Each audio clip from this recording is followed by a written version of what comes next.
see this moment as initiation and a trauma at the same time, to see the polarity, the extreme light and the extreme dark that's happening right now.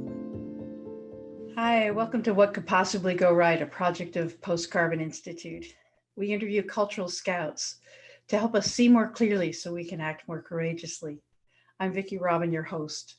Today we're with Alnoor Ladha, who's a political strategist, writer, activist, and board member at Culture Hacks Labs. His work focuses on the intersection of political organizing, systems thinking, structural change, and narrative work. He was the co-founder and executive director of The Rules, a global network of activists, organizers, designers, coders, researchers, writers, and others focused on changing the rules that create inequality, poverty, and climate change.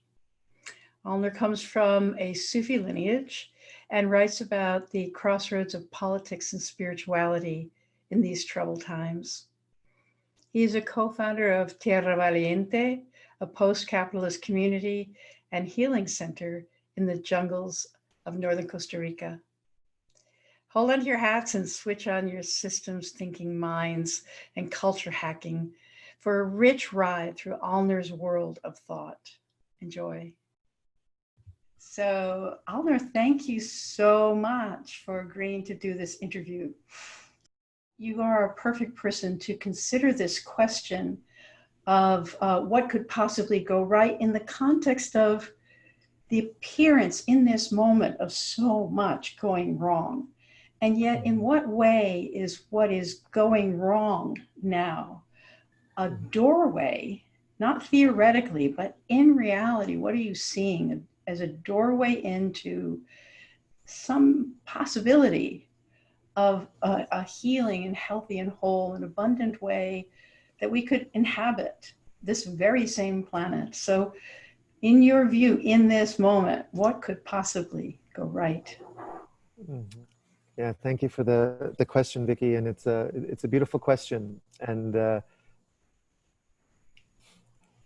when I hear the question, what could possibly go right, the first thing that comes to mind when I think of a power lens or a system lens is right for whom, and also this notion of the binary between right and wrong. And the word possibly is also, prominent, right? Because I think, and not that that's in your intention of the question, but in our belief that somehow the pandemic or the climate crisis or the impending financial recession is somehow a disruption on the arrow of progress, the way things were supposed to be, those dangerous few words, the way things were supposed to be. And I think what this moment is doing for us, this civilizational crossroads, is the dissolution of these assumptions, right? Actually starting to understand right for whom, starting to sort of break down the idea of a binary between right and wrong, that in some way we're being initiated into non-dualistic thought, to hold multiple seemingly contradictory perspectives at the same time, to see this moment as an initiation and a trauma, at the same time, to see the polarity, the extreme light and the extreme dark that's happening right now. That this is not a, as the QAnon conspiracy theorists want to believe, a battle of good versus dark, and good is winning. And, those are all part of that old narrative that we're cultivating right now, actually what John Keats called a negative capability. The willingness to embrace uncertainty, to live in the mystery, to be at peace with the ambiguity. And that's cultivating a more resilient character for us. And I think also what it's doing is it's allowing us to reevaluate our relationship with progress. And progress itself it's a complex, right? It's all of these thought forms together: Western hubris, tech utopianism, anthropocentric arrogance, the belief that somehow a microwave in every house is progress, right? It's worth all the destruction. It's that type of technological progress in our current story has more value than ancient cultures and languages, old growth forests, that deep symbiotic relationship with the more than human world. When you and I were talking, Vicky, earlier, I was talking about Stephen Jenkinson, this teacher on death and dying, where he talks about uh, hope by definition is inherently hostile to the present moment. And so what this moment is doing is it's really allowing us to deepen into the felt immediacy of now, with all of the complexity, and also creating a sense of humility, that maybe we don't have all the answers. Maybe science is the floor of understanding rather than the ceiling of understanding. That the human lens is just one lens on an intricate web of consciousness. And that's an important place for us to start as a young civilization, to sort of wake up to that possibility that the earth is not our dominion, that we are not made in God's image, but it's much more complex than that, that there's a more fractal, interdependent reality at play here, that we are in dialogue with the living, animate planet. And this also allows us, this is almost like the heliocentric worldview sort of flip that's happening, right? We're going from a human-centric to an omnicentric universe. And what it's allowing us to do is also to see the interconnected nature of all of our problems. That, you know, COVID, there's this language that's been going around of the great equalizer. And of course, it's not in some ways, right? It's exasperating the inequalities that already exist. But it's showing to us that you can't have a community in which some people have access to healthcare and some don't, where some are cordoned off in their golden gates and some are left in impoverishment. That world that we lived in created climate change, created inequality, created species extinction, and will create more and more pandemics as we encroach on the natural world. That we have to find our right relationship, our placement within this broader symphony of life. But also that we have to fundamentally rethink our economic operating system, right? That you can't have a globalized system of extraction because it has no resilience. When a few people are holding all of that power, when our food systems are dependent on these globalized supply chains and corporate monopolies and power elites, there is no resilience in that system. And so this is the beginning of the beginning, in that sense. And I think for all those reasons, it's a really powerful moment of both self-reflection and sort of civilizational level reflection. And I think it's really a time that's urging us to be good students of our culture, to really understand the impoverishments of our time, to understand the oxygen we breathe, which is neoliberal capitalism. Every aspect of our lives has been mediated by debt-based capital, by a sort of growth-dependent culture that is completely dependent on extractives and fossil fuels. And so people who saw themselves as apolitical, or that's something that doesn't interest me or what have you, are starting to see that there is no such thing as apolitical. We are all consuming the dominant ideology, and that we have to be able to step back from that dominant ideology. We have to be able to both not just critique it and dissect it, but to embody the values we want to live. And so it requires understanding the values that are dominant right now. And I see the system as a sort of complex, adaptive, evolutionary system. It's alive. It's the greatest Frankenstein we've ever created, the market-based system. It's artificial intelligence of its own. And what it does is it's the opposite of the merit system. It rewards those who best serve its logic and pulls them to the top. So people who reflect the values of short-termism, of greed, of selfishness, of psychosis, and other life-denying tendencies, they get rewarded by this system. And so this is the moment for us to say, well, what do we actually stand for? Not just what we stand against, but also what do we want to live for? And what are those values? And we're seeing it emerge, right? From mutual aid networks, solidarity networks, a sort of deeper relationship with nature, a deeper understanding of systems thinking. These sort of possibilities are emerging, and with it also a post-capitalist reality is emerging, because whatever we create after this has to be born out of both our understanding of what went wrong as well as our vision for where we want to go. And that's required of all of us. This is not the job of activists. It's not the job of a few smart people in a room. We've seen where that model takes us. Has to be a sort of a deeper democracy, a deliberative process where we're sort of being initiated into being citizens of our times. And none of us are outside of the system. And all of us have to have a say, because we've inherited a story in the system that doesn't serve the majority of humans, yet alone the more than human world. And that's really the moment we're at. Yeah, wow. There's so much in there. I'm going to pull some threads, okay? Please, yeah. Several things occur to me. One is that a while ago, I started getting really irritated when somebody would say we this and we that. And I would say, like, who is the we? Who are you talking about? Because I feel, in my experience, even the word we is a personal construct. It's like I made up something called we.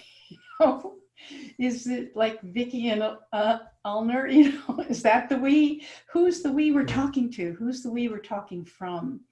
I just think it's to not despair of that there is a possibility of a coherence for humanity, maybe post the knothole, that we're leaving an old coherence where we understood we, and we're going through something that's sort of breaking up the signal, which is perfect because we've been dealing with that, and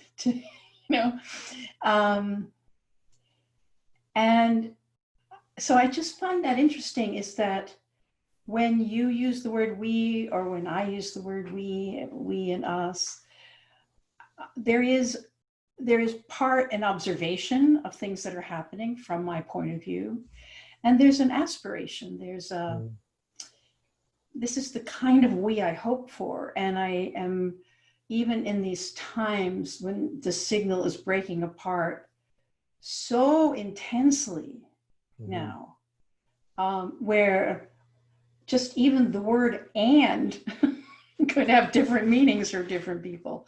So I guess that's just one observation that I want to put on the table. If I could just put a couple more in.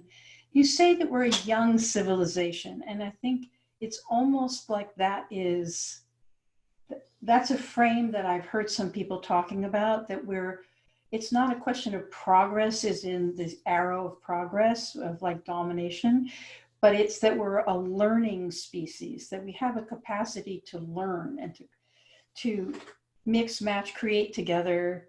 It's going to be sort of hodgepodge. The truth is going to come out of places you don't least expect it, and the people you count on for truth aren't going to have it. And so that frame says to me that it's about maturation, that we're in a process of maturation, and a lot of the things that you're singling out are as our habits of mind and behavior are really just simply immature. Like, I want that, I'm going to take it. It's like not having a sense, not being an adult. So I just throw those two things on the table, and I'm sure you're going to make something of them. Well, it's interesting that to start with the we, it's, in some ways, identity is the problem, right? And, in the Sufi tradition, for example, we talk about the universal identity as the primary identity. It's the interbeing ethic. And then the secondary identity is this individual body I've incarnated in to have this experience. And in the dominant culture, of course, it's completely the other way around. The self is the prime unit, right? This is kind of the logic of in some ways, like the post-Hellenic world till now, and definitely reified by the Enlightenment and strengthened by that logic, where we are self-maximizing units. And so both the idea of me and myself and my own ego and my own identity is problematic to the process. And then the idea of we then also becomes problematic in the sense that we're now speaking for others. And yet you're alluding to something where there is an innate desire, a human desire to take responsibility for what we have done as a species and what we're going as a species. And that does require some shared dialogue and shared purpose and shared direction.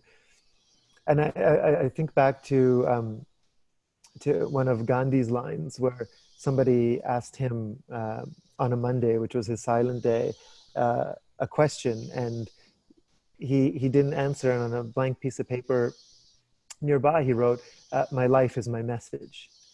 And in some ways, I love that story, but that's kind of the old model, right? Because it's still me as individual unit projecting out to the world of being the change. But what we're starting to understand is that we're highly contextual beings, right? That's what 30 years of social science has taught us. In any given context, humans can behave in myriad of ways. And so you put somebody in a context where somebody in a white lab coat tells them to shock someone to or near death, they will do it the majority of the time. If the Good Samaritan studies, when somebody who's about to give a talk on the Good Samaritan and is sort of primed with these values, if they're told they're late for that talk, they'll walk by a bleeding person on their way, right? And all sorts of biases that we're starting to understand. And so we're these highly contextual beings, and in some ways what we need to do is to create a set of rules and a context and a structure and a societal framework that rewards the best aspects of ourselves. And that's where the both this idea of identity and being a young species comes into play. This current model, this market-based fundamentalism, capitalist democracy, capitalist modernity, whatever you want to call it, is just one sort of idea on the shelf of ideas.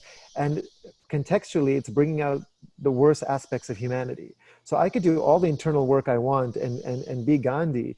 And of course, modern India is a product of Gandhi, because neoliberalism and individual self-work work really well together. It's your fault, your problem, your spiritual development. But actually, we need to create a cultural context in which we are elevating the best aspects of humanity, where we are creating a container for human evolution to flourish. And that's what we're sort of grasping at, the beginnings of that in some ways. And whether we get there or not, that's even up for question right now, right? We have, as we were talking about earlier, like we're in this deep moment of bifurcation and polarization, and we don't know how this race is gonna, end up, even if we'll have that possibility for maturity. Yeah, so oh man, this is so great. Every time you speak, it's like I see these branching roads. Something you said evoked for me, and we're getting like sort of up in the heavens here, but I think heaven is really a great place to be.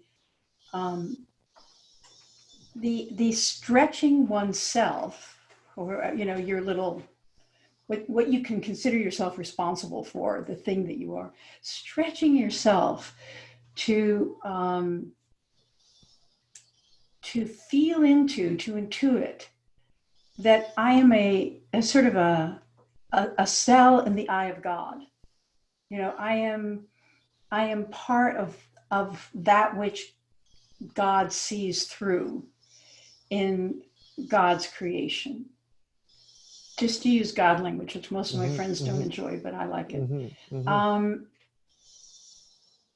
and so with that imagination, not even like declaring I'm the eyeball or I'm the air, I'm the nose hair or whatever, but with that imagination, what we're all doing, what this truly is, there is some collective effort to understand where we are and what we're up to.